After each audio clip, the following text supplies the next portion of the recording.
జాతీయ ప్రాజెక్టుల కోసం పోయినప్పుడు చర్చ వస్తే కూడా స్పష్టంగా చెప్పినాం, కృష్ణా నది మీద గోదావరి నది మీద తెలంగాణ రాష్ట్రానికి రావాల్సిన నీటి కేటాయింపుల మీద స్పష్టత వచ్చినాకనే ప్రాజెక్టులను అప్పజెప్తాము. అప్పటి వరకు ప్రాజెక్టులను అప్పజెప్పడం అనే చర్చ అసంపూర్తి చర్చ. ఈ చర్చలు జరిగినా ప్రయోజనం లేదు. శాశ్వతంగా అన్ని సమస్యల్ని పరిష్కరించండి. ఇదే కాదు, మహారాష్ట్ర కృష్ణాలో ఉన్న కృష్ణానది మీద ఉన్న ప్రాజెక్టులను కూడా బోర్డు పరిధిలోకి పట్టుకరండి. తెలంగాణను తీసుకొచ్చి ఆంధ్రప్రదేశ్ను తెచ్చి కర్ణాటకను వదిలితే కర్ణాటక మాకు వదలాల్సిన నీళ్లు వదలకపోతే అడిగేవాడే లేడు. కాబట్టి కృష్ణానది మహారాష్ట్రలో పుట్టిన కాడ నుంచి ఆంధ్రప్రదేశ్లో సముద్రంలో కలిసే వరకు ఉన్న అన్ని ప్రాజెక్టులను బోర్డు పరిధిలోకి పట్టుకొచ్చినప్పుడు సరైన న్యాయం జరుగుద్దని చెప్పి నేను ఉత్తమ్ కుమార్ రెడ్డి గారు జలశక్తి మంత్రి షెకావత్ గారికి చెప్పడం జరిగింది. అదేవిధంగా వాళ్ళు తప్పుడు మీటింగ్ మినిట్స్ రాస్తే స్పష్టంగా 27/1/2024 నాడు రాహుల్ బొజ్జా వాళ్ళు రాసిన మీటింగ్ మినిట్స్ మీద ఉత్తమ్ కుమార్ రెడ్డి గారి అనుమతితోటి స్పష్టంగా మీరు రాసిన మీటింగ్ మినిట్స్ను మేము అభ్యంతర పెడుతున్నాము.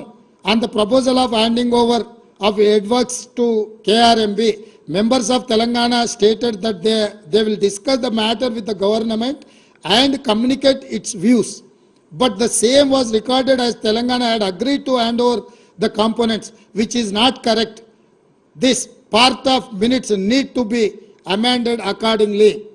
స్పష్టంగా మీరు తప్పుడు మీటింగ్ మినిట్స్, మేము మాట్లాడింది ఒకటి, మీరు చేసింది ఒకటి, మీరు చేసింది తప్పు. మీ తప్పుడు మీటింగ్ మినిట్స్ మేము ఒప్పుకుంటలేము, వాటిని పూర్తిగా మీరు మార్చండి అని 27 జనవరి నాడు మళ్ళీ మా ప్రభుత్వం స్పష్టంగా లేఖ రాసింది కేంద్ర ప్రభుత్వానికి. ఇరిగేషన్ సెక్రటరీ స్పష్టంగా ఉత్తమ్ కుమార్ రెడ్డి గారి నా అనుమతితోటి రాసిన లేఖ స్పష్టంగా తెలంగాణ వాటా